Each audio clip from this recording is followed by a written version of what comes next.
So now we're going to talk about genetic screening, and this is an area that is a lot under debate and that is happening a lot right now.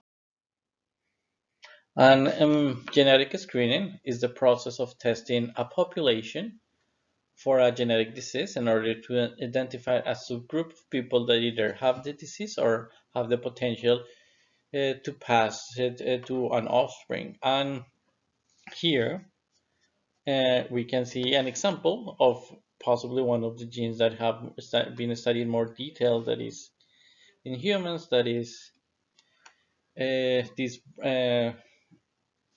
BRCA1 and 2, because it affects a lot of women and then a lot of families. It produce breast cancer, and definitely is a there are genetic tests uh, uh, to identify if you have or not this gene. And it has been it's just very interesting the different implication that genetic screen can have in our society. So now, if you remember this social Darwinism theory, that it led to this terrible idea of the eugenics.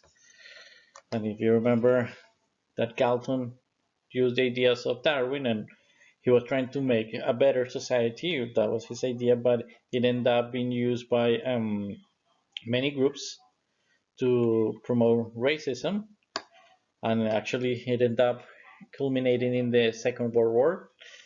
So now the problem that we have with genetic screening is like, are we going to revive this type of behavior? And why? Because what is the difference between diversity and a disease? And I'm going to show you a video that talk about that, so we can discuss later. A new test that reveals birth abnormalities at a much earlier stage. Every new advance in prenatal screening Diseases are being literally stopped in their tracks. brings difficult questions. Red identifies the chromosome 21. What's normal and normal? Where do you stop? Do you think that this could lead to a world without Down syndrome kids? Oh, this is eugenics. Weeding out specific communities that we deem as fundamentally unfit. 100 years ago, eugenics was the law, part of a plan to stop the so-called genetically inferior from having children. Tens of thousands of people were sterilized as a result of these laws. We need to really understand how that happened.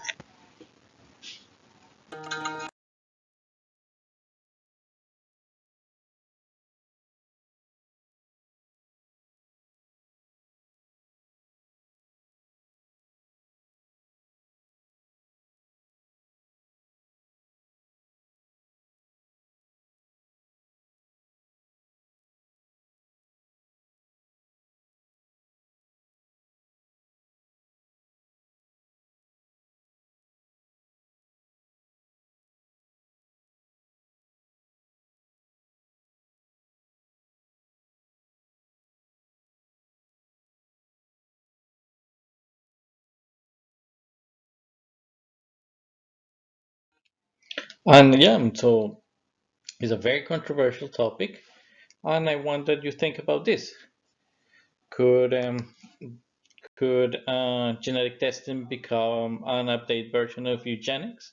And do you find a relationship between race and intelligence, and how we define race? And all these topics are related.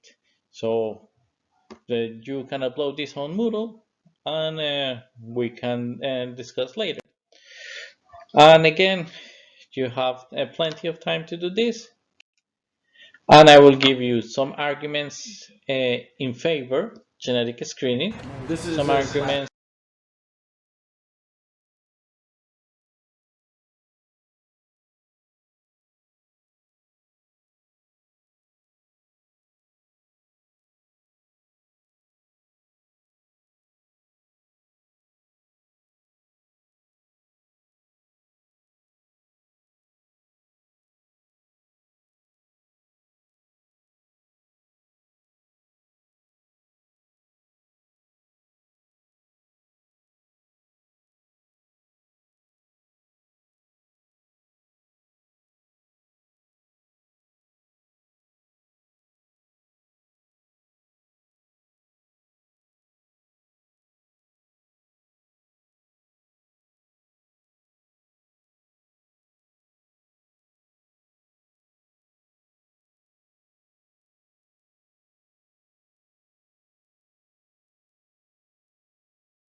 against genetic screening.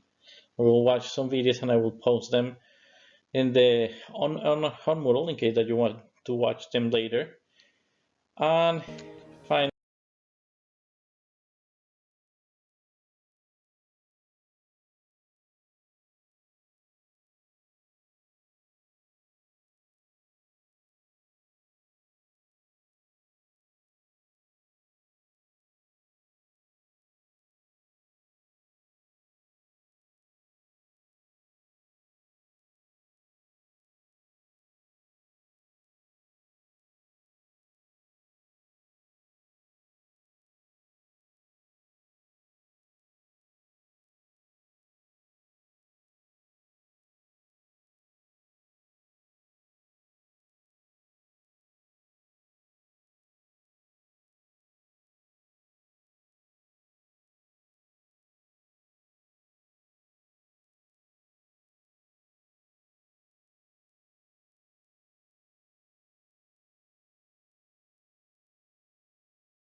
we will define also talk about how do you define race biologically.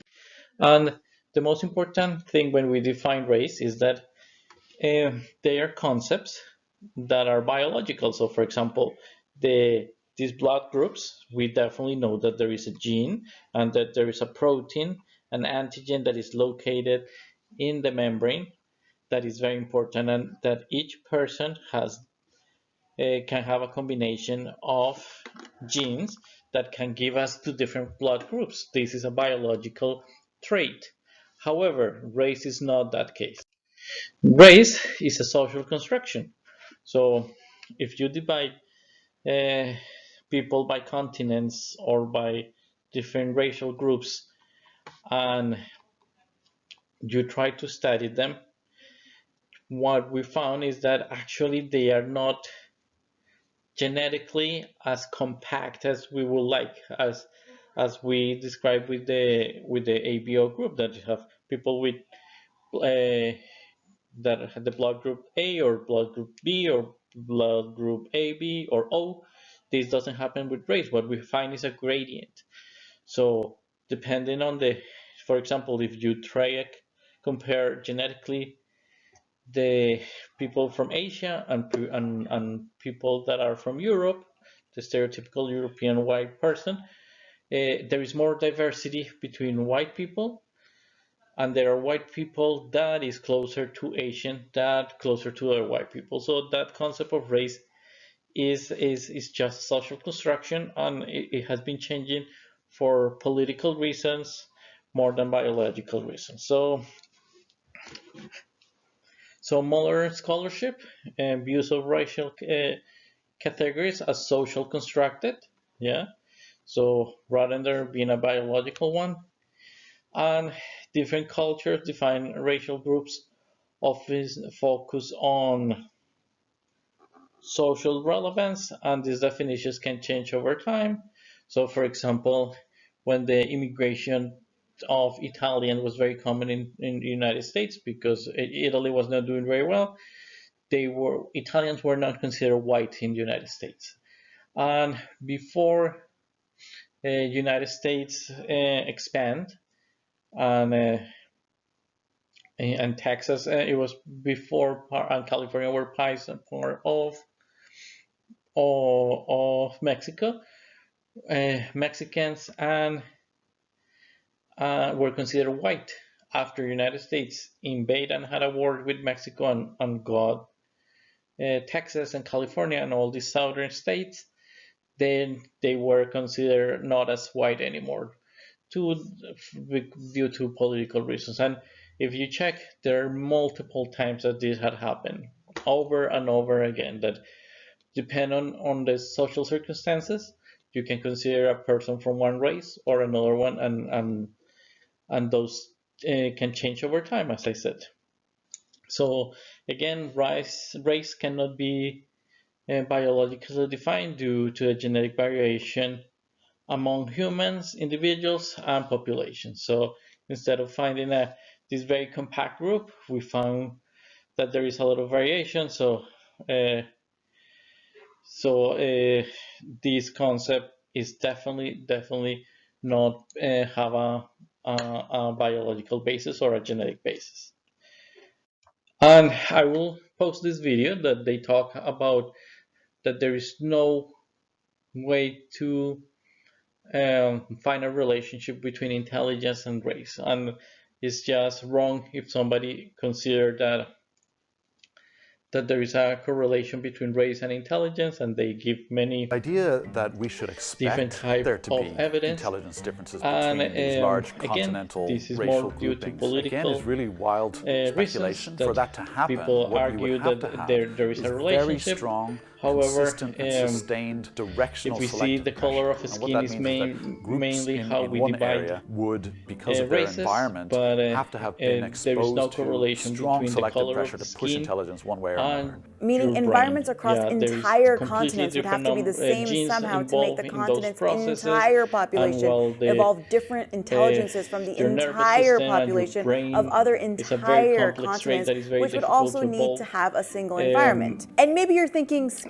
The color color evolved of the differently skin on different easily continents, so why not change intelligence? depend Well, on the because type of brains don't work that radiation. way. If you go Skin color close is to an the interesting one because equator, it has your skin will turn evolved brown because multiple there is times a from lot light of skin to dark skin, radiation, back to light skin, back to and dark over the skin, and so on. generation But it's that a much will be simpler protective. trait, However, genetically if you go speaking, to than something like places intelligence, which with involves thousands less and thousands of genetic UV variants. Basically, radiation, brains your can't skin evolve as easily as will changing start a being small handful less of genes like with skin or hair color, because brains less are made up of so many different will turn genes. white So to saying you think different absorb races could have different innate the intelligence levels, radiation maybe like saying you think and turn different it in races have vitamin different D, amounts of and fingers. there is a lot of information that talk about that. So with this, we finish our discussion and our class.